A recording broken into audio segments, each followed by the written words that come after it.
আসসালামু আলাইকুম ভিউয়ার্স, আশা করি আপনারা সকলে ভালো আছেন।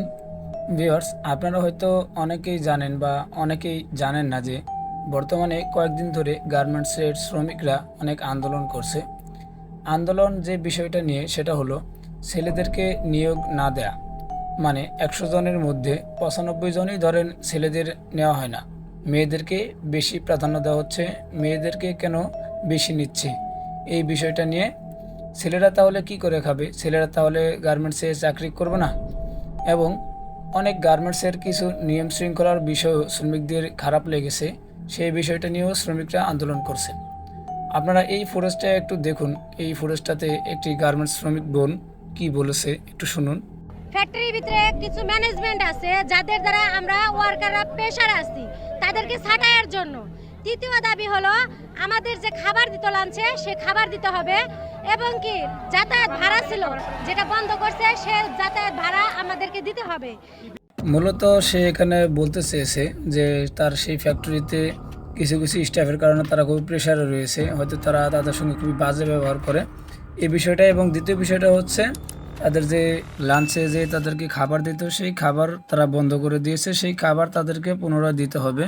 এবং তাদের যাতায়াত ভাড়ার যে টাকাটা দেওয়া হতো সেই টাকাটাও বন্ধ করে দিয়েছে, সেই টাকাটাও তাদেরকে দিতে হবে, সে দাবিটা করেছে। এবং এরপরে শুনেন। এবং কি টিফিন বিল দিতে হবে, টিফিন বিল 25 টাকা। বর্তমানে যে টাকা আমাদের কি জিনিসের দাম বাড়তি, সেই টাকায় একটা রুটি কিনতে বা একটা কলা একটা ডিম সে 25 টাকা হয় না। আমাদের দাবি টিফিন বিল 60 টাকা করতে হবে।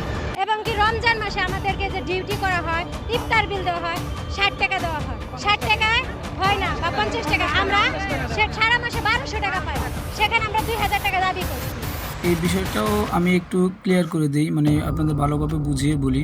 উনি এটা বোঝাতে চেয়েছেন যে 7টার পর যে টিফিন দেওয়া হয় কোম্পানি থেকে, মানে যদি 7টার পর আরও অতিরিক্ত ডিউটি করানোর প্রয়োজন পড়ে গার্মেন্টস কর্তৃপক্ষের, তাহলে টিফিনটা দেওয়া হয় সেটা 25 টাকায়, এবং সেটা তারা তাদের নিজের টাকায় কিনে খায়। এবং মাস শেষে গার্মেন্টস কর্তৃপক্ষ সেটা হিসাব করে আবার তাদেরকে দিয়ে দেয়।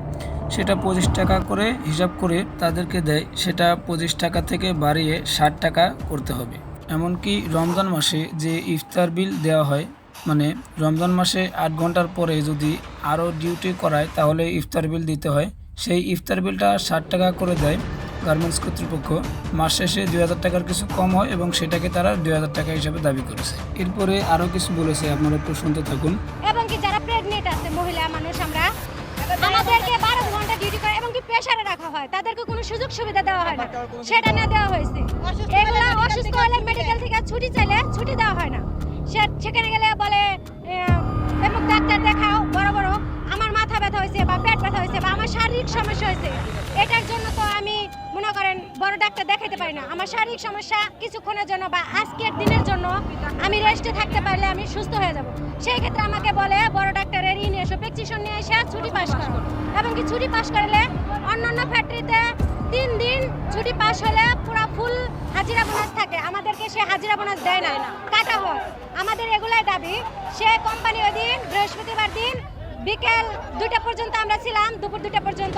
তারা বলছে সব দাবি মানে নিছি, এই কথা বলে আমাদেরকে সাইনও দিছে, যে যে দাবি করা হয়েছে সাইন দিয়া বলছে শনিবারে সবাই ডিউটি করবেন। আমরা বলছি ঠিক আছে আমরা ডিউটি করব, কিন্তু তারা এই দাবি মাইনে আমাদেরকে ডিউটি করে দিয়ে বাসায় যাওয়ার পরে শনিবার দিন মেসেজ করছে আজ 6 দিন যাবত আমাদের ফ্যাক্টরি বন্ধ। এবং কি গতকাল মেসেজ দিয়ে বলছে যে কোনো দাবি মানা হবে না, পুনরায় যেভাবে চলছে সেভাবে কাজ করলে করবেন। এবং কি স্টাফেরা ফোন দিয়ে প্রত্যেকটা ওয়ার্কারে হুমকি দিয়ে বলছে যে ডিউটি করলে আগের নিয়মে করতে হবে, এখনকার কোনো নিয়ম মানা যাবে না, যদি করো করো নাহলে ফ্যাক্টরি বন্ধ থাকবে। তিনি বলতে চেয়েছে যারা প্রেগনেন্ট মহিলা রয়েছে তাদেরকে 8 ঘন্টার উপরে ডিউটি করানোর নিয়ম না থাকা সত্ত্বেও তাদের 8 ঘন্টার উপরে ডিউটি করানো হয়, এবং তাদের সাধারণ কর্মীদের মতোই অতিরিক্ত চাপ প্রয়োগ করা হয়। যদি তারা একটু অসুস্থ ফিল করে ফ্যাক্টরির যে নির্ধারিত মেডিকেল রয়েছে সেখানে গেলে খুব খারাপ ব্যবহার করে তাদের সঙ্গে, এবং ছুটি চাইলে ছুটি দেয় না। তাদের কথা হচ্ছে তারা যতটুকু অসুস্থ হয়েছে তারা কিছুক্ষণ বা একদিন রেস্ট নিলে সুস্থ হয়ে যাবে। তাদেরকে ছুটি না দিয়ে তাদেরকে উল্টো আরও বলে ঠিক এই মেডিকেলে যাবেন এবং এই মেডিকেলে গিয়ে বড় এই ডাক্তারের প্রেসক্রিপশন নিয়ে আসবেন, এবং যদিও সেই প্রেসক্রিপশন নিয়েও আসে, সেই প্রেসক্রিপশন দেখিয়ে যদি তারা ছুটি পাসও করায় তাহলে আবার তাদের হাজিরা বোনাস থাকে না। এমনকি সেই ফ্যাক্টরির বড় বড় স্টাফ লেভেলে যারা রয়েছেন তারা তাদেরকে ফোন দিয়ে বিভিন্নভাবে থ্রেট বা হুমকি দামকি দেয়। মূলত এসব বিষয় এবং অন্যান্য কারণে তারা এই আন্দোলনটি করছে এবং বিশেষ করে ছেলেদের কেন নিয়োগ নাই এই বিষয়টা নিয়ে তারা বেশি আন্দোলন করছে।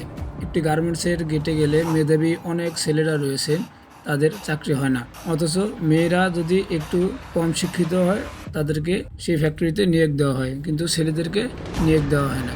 কেন নিয়োগ দেওয়া হয় না এই বিষয়টা নিয়ে তারা আন্দোলন করছে।